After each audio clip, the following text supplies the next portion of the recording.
Olá galera, aqui é o professor Luciano com vocês. Estamos preparando uma videoaula.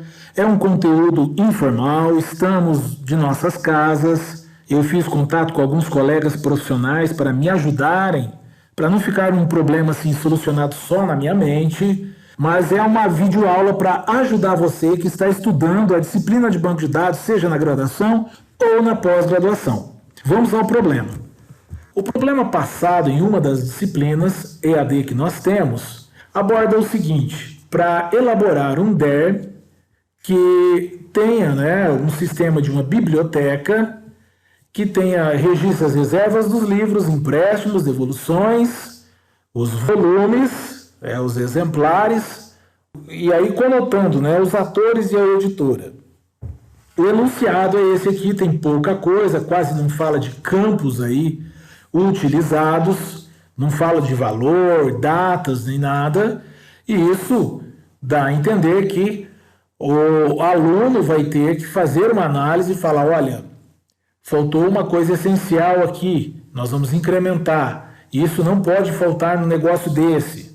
Para não haver problemas, eu entrei em contato com uma amiga que fez faculdade comigo há muitos anos atrás, não vou falar quantos anos, porque você vai me chamar de velho, e ela não está velha também, é uma amiga do meu coração, que ela foi gerente encarregada de um setor da área de TI, de uma empresa aqui no interior de São Paulo, por muitos anos, conhece muito da área, e eu fiz um pedido para ela. Falei: olha, você será a dona da biblioteca, e fala algumas coisas assim: olha, eu quero que a regra de negócio seja essa, para eu não me perder aí na hora que for explicar para vocês. E se você vier reclamar comigo: professor, pode ser assim, eu pensei desse jeito também, eu vou falar: olha, a gerente da minha biblioteca, a dona dela falou, a regra de negócio é essa daqui. Tudo bem? Assim, eu me preocupo mais com o ensino-aprendizado e não fico preso a picuins. Tentando passar uma solução um pouco mais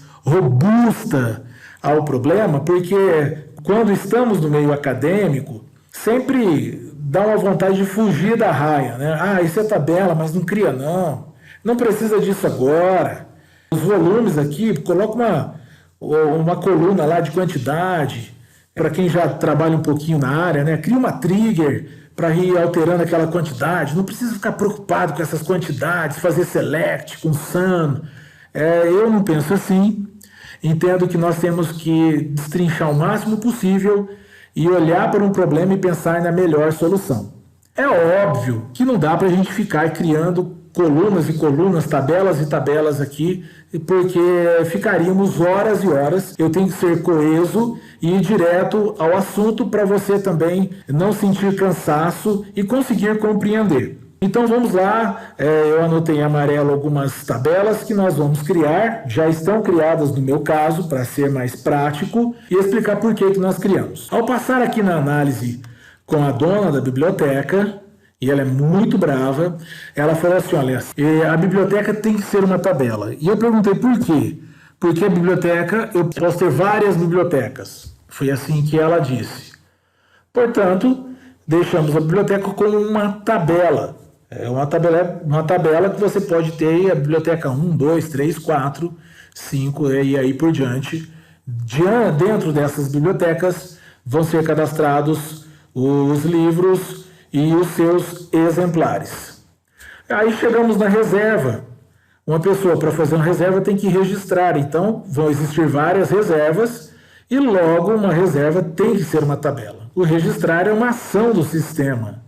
Vai ser um código que vai fazer isso daí. Mas a reserva é uma tabela, livros, sem sombra de dúvidas, é outra tabela, e os empréstimos e devoluções, no caso, ela pediu para que o empréstimo tivesse a data da devolução, assim como era os softwares que sempre foram desenvolvidos nessa área, desde a época da videolocadora, que as tabelas de empréstimos de locação já tinha na tabela a data da devolução. Então, nós deixamos a devolução como uma data da devolução como uma coluna da tabela de empréstimo. E a maior discussão foi aqui em volume.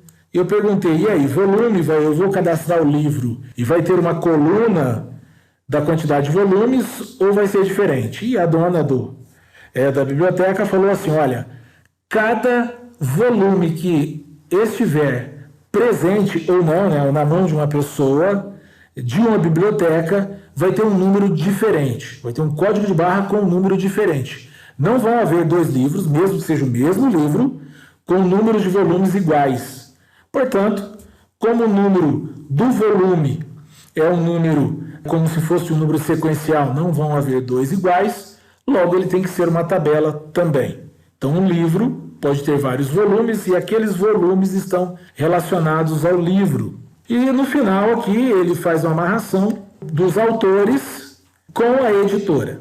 Ele vai trabalhar, né, o livro com os autores e o livro com a editora. Ele diz assim, ele pede assim, um livro pode ser escrito por vários autores e publicado por uma editora. Então tem um para N, um N para N, que a gente vai analisar aqui nesta situação. Bom, feito isso, e localizando essas tabelas que já estão em amarelo aqui por cima, a gente pode fazer algumas perguntas para o texto de coisas que ficaram, não foram documentadas. Por exemplo, para quem será o empréstimo? Para quem será? Para quem será o empréstimo? É melhor assim. Qual é a pessoa? E aí nós chamamos a tabela de pessoa. Para não ficar assim, ó, é o cliente, é o aluno, é uma pessoa, porque o enunciado não diz, e a melhor situação, segundo a dona da biblioteca, é cadastrar uma tabela como pessoa. E também o usuário, que é quem, naquela biblioteca, portanto, uma biblioteca pode ter mais de um usuário, e o usuário daquela biblioteca vai ter acesso a cadastrar tudo o que for necessário, e tem que ter lá o registro de quem fez o empréstimo. Portanto, esse usuário estará atrelado a quase todas as outras tabelas do sistema. Então, quem vai cadastrar tudo? Vai ter que ter algum responsável por isso. Bom, continuando e colocando outras perguntas, a gente pode perguntar também, olha, ao cadastrar um livro, é possível definir um valor de empréstimo por livro? Pode ter um livro mais caro que outro? Sim. Por que não?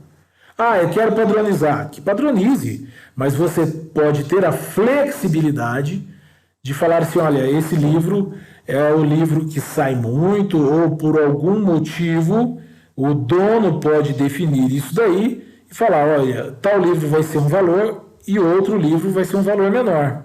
E da mesma forma, é possível parametrizar no livro a quantidade de dias para devolução dele.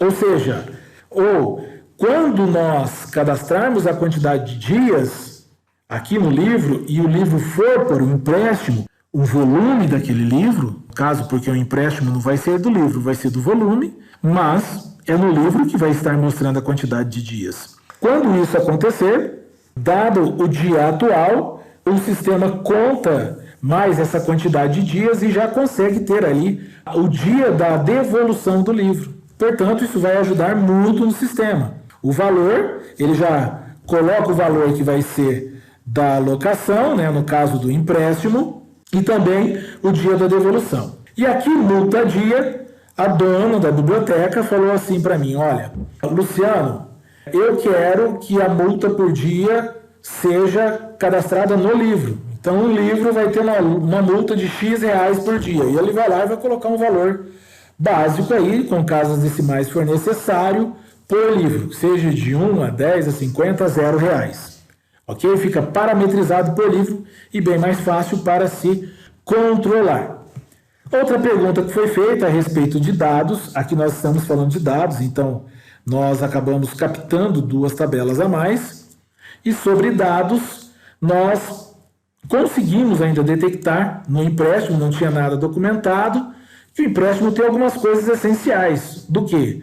Da data do empréstimo, a data da devolução, lembrando disso que nós explicamos agora, a data da entrega, que baseada na data da entrega, menos a data da devolução, olha a regrinha de negócio, eu tenho a quantidade de dias, e aí ele vai lá no livro e busca a multa por dia diante da quantidade de dias. Ok? Né? Da data da entrega, da data da devolução. Eu repeti ela aqui. Deixa eu apagar a data da devolução aqui. Então, a data da entrega é quando a pessoa entrega o livro de fato e a devolução é quando a pessoa é calculada de acordo com a quantidade de dias. E a multa vai onerar ou não o valor do empréstimo. Poderia ter o valor da multa, valor final? Sim, pode ter tudo isso, mas não é a nossa finalidade neste momento. Nesse caso, a dona da empresa, da biblioteca, falou, não, altera direto o valor do empréstimo. Analisando essas tabelas, elas vão se relacionar. Aí entra as comparações. E é onde o aluno tem maior dificuldade, porque se ele não conseguir, primeiro, fazer essa análise, conseguir detectar, olha, eu posso, meu sistema pode ampliar, eu posso ter mais de uma biblioteca. A reserva tem que ser feita, a reserva é um registro, pode ter várias reservas, a reserva é uma tabela. Empréstimo é uma tabela. Ou se o aluno tem dificuldade para compreender isso, ele tem que estudar o conteúdo de base dessa disciplina de banco de dados, de modelagem de dados principalmente, e eu posso indicar algumas leituras para vocês, mas é essencial. Aproveita um gancho, quebrar um paradigma que tem, a gente não gosta de fazer queda de braço, mas existe hoje aquela questão de que você aprendeu uma linguagem, você sabe programar, você precisa aprender 2, 3 linguagens para sair programando. Aí você chega, conversa com pessoas, eu já tive casos assim, onde um colega estava desenvolvendo um sistema de delivery, e aí, de entregas, né, com moto, e eu perguntei quantas tabelas tem, ele falou 2. Quando ele falou 2, eu já fiquei preocupado, porque eu falei, opa, o negócio é complicado, né? Várias informações se repetiam, digitava o nome da pessoa toda hora, ou seja, não era um sistema bem feito, e aí a pessoa começa a trabalhar numa colcha de retalhos desde o começo. Portanto, ouçam o meu conselho, de coração, goste ou não, é imprescindível que você saiba desenvolver banco de dados para a sua vida profissional. Mas eu vou ser programador. Programador precisa saber desenvolver banco de dados. Ele precisa compreender, isso vai ser tabela, eu não posso, tem que gerar uma tabela nova, tem que gerar histórico.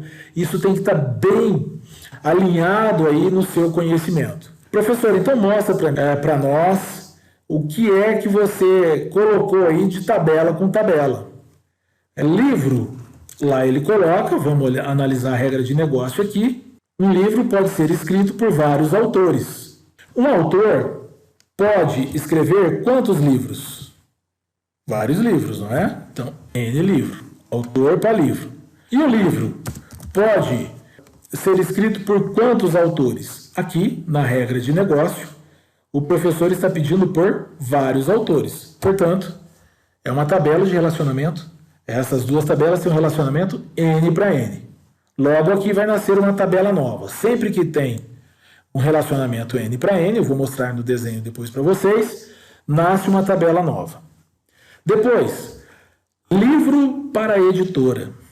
Um livro para a editora, que ele também ele está mostrando, não é? O livro pode ser publicado por uma única editora. Então vamos aqui. Eu gosto de começar sempre da direita para a esquerda. Então, uma editora pode produzir quantos livros? N. E o livro vai ser produzido por uma editora. N para 1, perdão. Isso.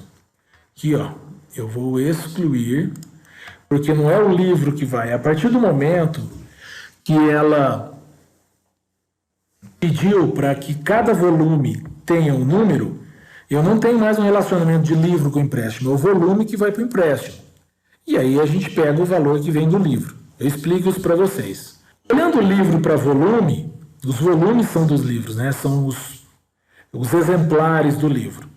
Um volume vai ser de um livro. E aquele livro pode ter vários volumes. Então é 1 para N, olhando aqui. O empréstimo, ele é feito por uma pessoa, porque o empréstimo é um evento, um acontecimento. E uma pessoa pode fazer vários empréstimos. Uma reserva, assim como um empréstimo, pode ser feita por uma pessoa. E uma pessoa pode fazer várias reservas. Aí você pergunta assim, mas professor, naquele dia, naquela hora, aquela pessoa só pode fazer uma reserva. Não é assim que funciona. Em banco de dados, o relacionamento é para o resto da vida. É atemporal. Uma reserva, opa, aqui é legal, hein? Olha que regra de negócio que nós temos aqui. A pessoa fez uma reserva e depois, essa reserva, a pergunta é, a reserva pode se tornar um empréstimo? Pensa se você já ficou em algum hotel antes e fez a reserva do quarto no hotel. É a mesma regra de negócio. Eu tenho a reserva para aquele quarto no hotel. Quando eu chego lá, a pessoa pode aproveitar os dados da reserva para já criar a diária? Sim. Portanto, uma reserva ela tem relacionamento com o empréstimo. Entretanto, não serão todos os empréstimos que serão feitos por meio de reservas.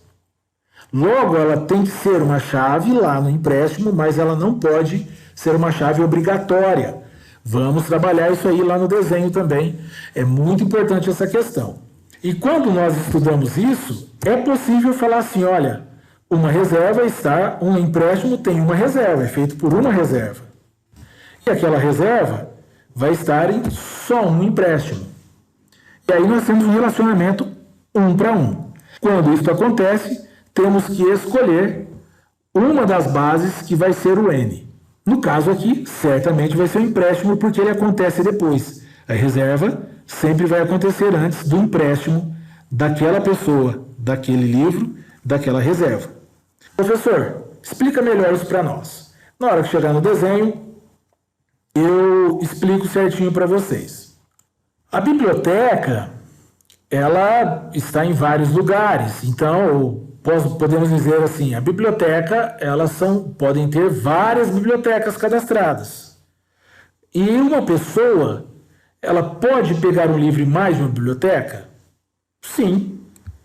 Então, uma pessoa pode pegar o livro em mais de uma biblioteca. E aquela biblioteca pode ter mais de uma pessoa? Também sim. Uma biblioteca pode ter um usuário, vai estar cadastrado em quantas bibliotecas? Aqui no caso tem que ser em uma. Por quê? Esse usuário vai ser como se fosse um funcionário da biblioteca. Logo, eu tenho que ele é como se fosse o funcionário da biblioteca X. É uma biblioteca. E aquela biblioteca pode ter quantos usuários? Vários. Posso ter um trabalho de manhã, outro à tarde e outro à noite. O usuário, agora aqui fica mais fácil eu já tratar com vocês, né? São os registros de usuário dentro das tabelas, porque o usuário cadastra livro, o usuário cadastra volume, reserva. Então, esse relacionamento aqui é indicando que o usuário estará presente no cadastro dessas tabelas aqui. Logo, né, o livro é cadastrado por um usuário, quando ele é cadastrado, e o usuário cadastra vários livros. Neste sentido, como é o usuário entrando nas tabelas, todas elas serão aí 1 para N, restante de usuário para tabela. Ok? Ó, para pessoa, para reserva, para empréstimo, para o autor e para a editora. E por último, chegou onde a gente queria, que não é mais o livro agora, e vai ser o volume. Um volume, vamos na reserva, fica mais fácil. Uma reserva pode ser feita por quantos volumes? Um volume. Eu vou reservar aquele volume que está disponível. E um volume pode estar em quantas reservas? Em várias reservas. E no caso do empréstimo também. O empréstimo pode ser feito, do jeito que a reserva é feita para um volume, o empréstimo pode ser feito para quantos volumes? Para um. Professor, mas o empréstimo não pode ser igual nota fiscal? Quando eu cheguei na dona da biblioteca, eu falei, olha, a reserva é para um livro. E o empréstimo é para um livro? É para um livro. Eu falei, tudo bem. Então, a dona da biblioteca falou para mim que cada empréstimo é para um livro, por isso eu vou colocar o quê? 1 para N, que um volume pode estar em vários empréstimos, só que o empréstimo é de um livro só. Ok? Professor, e se o aluno for pegar mais de um livro? Ele faz 3 empréstimos, 4 empréstimos, de acordo com a quantidade de livros que ele fizer. Até porque, para pensar, Cada livro tem uma data diferente para ser entregue, porque cada livro pode ser entregue com a quantidade de dias diferentes daqui para frente. Não vale a pena a gente pensar em fazer um para muitos de empréstimo para muitos livros, assim como é feita a nota fiscal, e ter o controle de tudo isso de uma forma um pouco perigosa. Por isso, a dona da empresa, da nossa biblioteca, que é muito brava, falou assim: olha, eu quero que o empréstimo seja de um só livro. Claro, né? Brincadeiras à parte, isso é discutível, mas para essa regra de negócio que foi criada, fica melhor trabalhar assim. Nós temos aqui do lado, além das gravaçõezinhas aí que estamos trabalhando, um desenho que eu criei para representar tudo isso que a gente montou. Não vou ficar preso aqui, estou usando o MySQL Workbench, é uma das versões, eu já tinha na minha máquina há um bom tempo essa versão, e estou trabalhando com o relacionamento 1 para N, o que foi N para N aqui, vocês vão perceber que nós já geramos como tabela, e a chave estrangeira entrando aí na outra tabela como uma coluna da outra tabela. Fica mais fácil a gente explicar dessa maneira.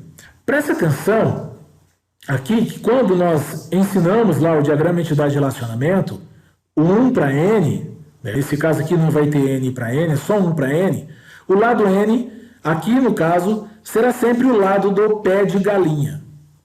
Tentamos fazer ele bem padronizado, vocês vão perceber que só tem um caso aqui, no caso da reserva, até discuti antes e vou voltar nele na hora que chegar o momento da análise, que é um pouquinho diferente dos demais. Procuramos trabalhar desse jeito para não complicar a sua cabeça. Aqui já teve um emaranhado de linhas aqui, mas eu vou tentar passar uma por uma de acordo com as regras que nós traçamos ali agora de cardinalidades. Analisando a primeira cardinalidade, o livro N para N com autor, já pegou uma brava aqui, N para N vira tabela. Vamos ver como ficou lá. Então eu tenho livro, autor, ok? Autor aqui, livro do lado de cá, e criou-se aí uma tabela entre as duas que se chama autor-livro. Poderia se chamar livro-autor? Sem problema algum. Vocês vão perceber que o ID das duas tabelas, o ID do livro, que é o código do livro, entra nela, e o código do autor também entra aqui como chave estrangeira. Nós criamos a tabela como chave primária única. É uma coisa que a gente indica aos alunos também. Professor, se eu poderia deixar criar uma chave primária composta só com esses dois campos? Sim, poderia. Qual é o problema que você tem, que nós não orientamos você trabalhar com chave primária composta? O seu select vai ter o dobro de cláusula where lá embaixo. Na hora que for fazer as comparações, menor igual, esse igual aquele, você sempre vai ter linhas a mais. E o grande perigo é esquecer de colocar uma dessas linhas e achar que o seu select está funcionando e ele está retornando aí mais valores. Trabalhamos a primeira, vamos na segunda agora. Livro editora. Então, o livro editora também está aqui, no caso. Uma editora está em vários livros e o livro é feito por uma só editora, o lado N do lado de cá. Eu acho que clicando na linha vai ficar mais fácil. Livro volumes. Então, vamos lá. Livro volumes. Opa, professor, hein? Essa aí ficou para trás, hein? Nós não achamos o livro e o volume do exemplar. Se o volume depende do livro, vamos fazer agora, na íntegra. Que legal, hein? Eu ter esquecido. Eu esqueci mesmo. Então eu sempre clico primeiro do lado N aqui. Cliquei do lado N e cliquei do lado 1. Então, agora, um livro tem muitos volumes. E aquele volume é só de um livro. Lembrando, hein? A dona da empresa, da biblioteca, falou, olha, cada volume vai ter um valor único. Ok, então tinha ficado uma para trás. A gente acabou de acertar aqui. Pessoa para 1 para N para empréstimo. Vamos ver, pessoa, empréstimo. Olha lá, pessoa, empréstimo. Uma pessoa está lá em vários empréstimos e aquele empréstimo é só de uma pessoa, lá do N do lado de cá. Pessoa para reservas. A regra de negócio é a mesma. Aqui do lado, o muitos do lado da reserva. Uma pessoa faz várias reservas e aquela reserva é feita por uma só pessoa. Reserva empréstimo. Esse aqui era o mais discutível aí. Uma reserva vai gerar um empréstimo, às vezes, que serão aproveitados os seus dados, e lá no empréstimo nós vamos falar, olha, qual foi a reserva que gerou aquele empréstimo. Dessa forma, é possível a gente conseguir ter um controle de quantas pessoas estão fazendo reserva futuramente, um controle assim, e quantas dessas reservas estão virando, quais são os percentuais das reservas que estão se tornando empréstimo. Reparem que a única linha diferente aqui é a da reserva. Ela tem uma bolinha aqui e aqui ela não está marcada. Eu vou dar um clique duplo aqui na tabela do empréstimo e vou clicar aqui na coluna que veio como chave estrangeira, código da reserva. E vocês vão perceber que ela não está com NN. Reparei em cima aqui, você já vê, not null. Eu não deixo ela como obrigatória, ela não é obrigatória. Por que ela não é obrigatória? Professor, explica aí. Ela não é obrigatória, na hora que eu clicar aqui ele marca, vou lá. Isso. Você vai perceber aí, ela não é obrigatória porque eu posso ter um empréstimo sem ter feito uma reserva. Talvez a maioria dos empréstimos sejam feitos sem as reservas. Portanto, eu não deixo ela obrigatória, mas continua sendo uma chave estrangeira. Vamos continuar. Biblioteca para pessoa, N para N. Uma pessoa pode pegar livros em mais de uma biblioteca. N para N vira tabelas. Vamos ver o que aconteceu aqui. Pessoa, biblioteca.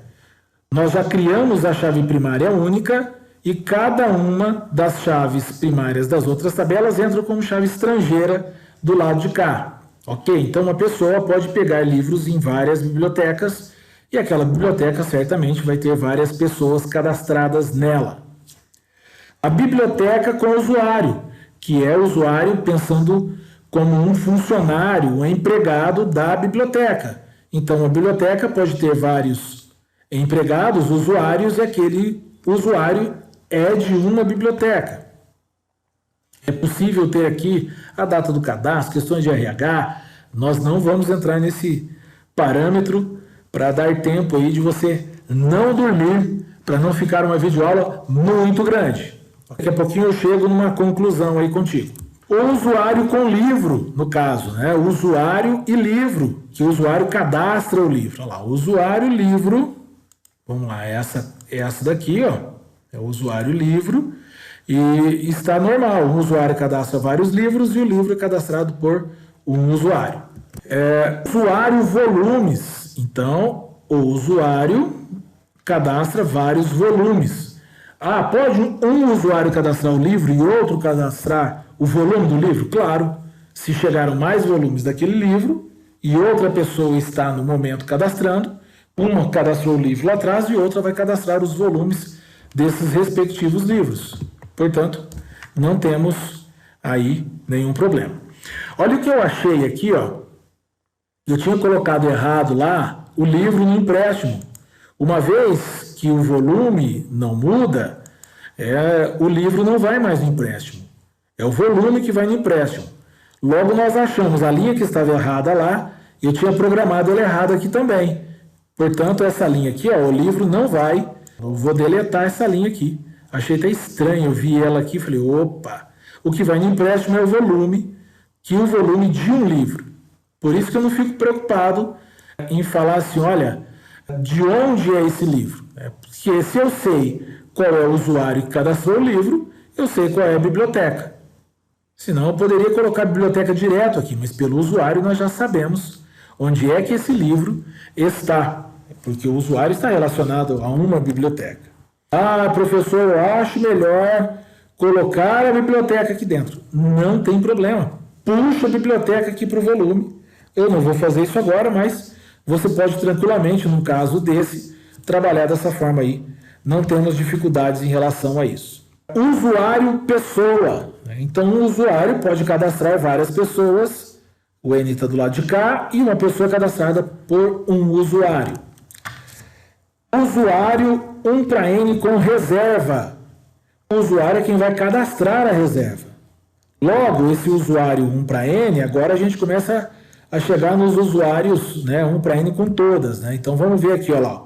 Usuário 1 para N com autor, usuário 1 para N com editora, usuário 1 para N com livro, com volume, com reserva e com empréstimo. Tudo 1 para N, porque é o usuário quem vai cadastrar cada um desses registros. Logo assim, a gente mata todos esses daqui e ficou pro final aqui o volume reserva e volume empréstimo.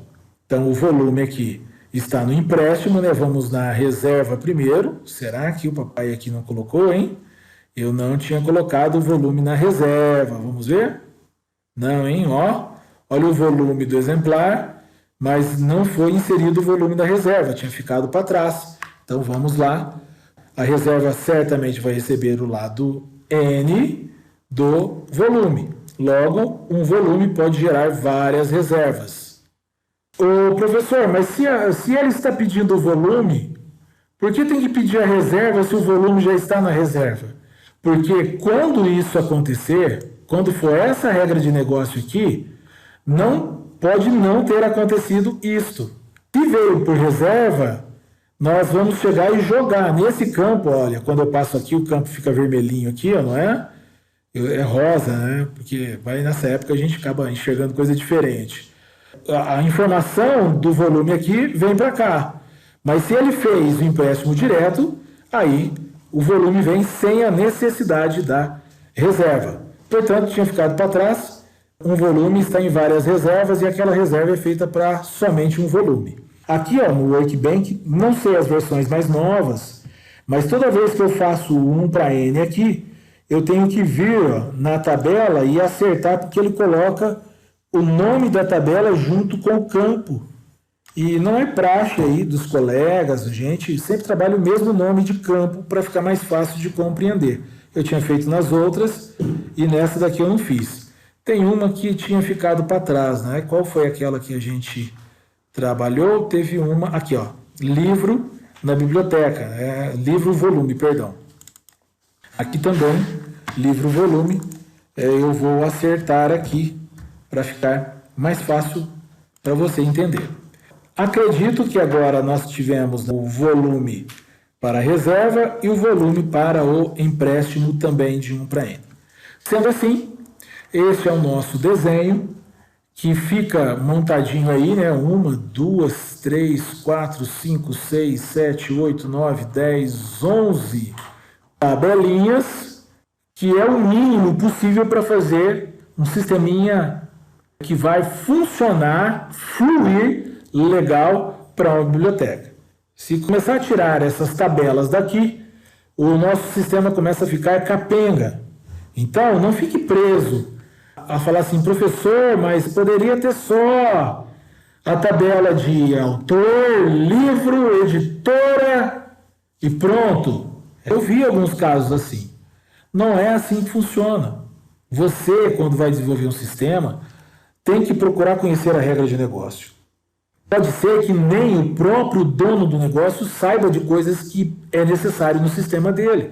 Tanto é que, quando eu cheguei para a suposta dona da biblioteca e perguntei, ela não tinha todas as respostas. Então, eu deixo aí essa aula como colaboração, espero ter ajudado no entendimento. Esse é um entendimento imprescindível para todos os profissionais que vão desenvolver software, porque é a partir daqui que você compreende bem o conceito de SQL. Se você não souber isso muito bem, vai ser difícil aprender a trabalhar o Select. Para conhecer bem Select, você precisa ter um domínio claro sobre a questão do 1 para N, o que vai gerar chave primária e chave estrangeira. Portanto, pela importância que tem, eu quis escolher esse caso e trabalhar ele de uma forma um pouco mais robusta para ajudar você que está estudando aí a compreender melhor a análise e a importância da análise da modelagem de dados. Um grande abraço e até a próxima!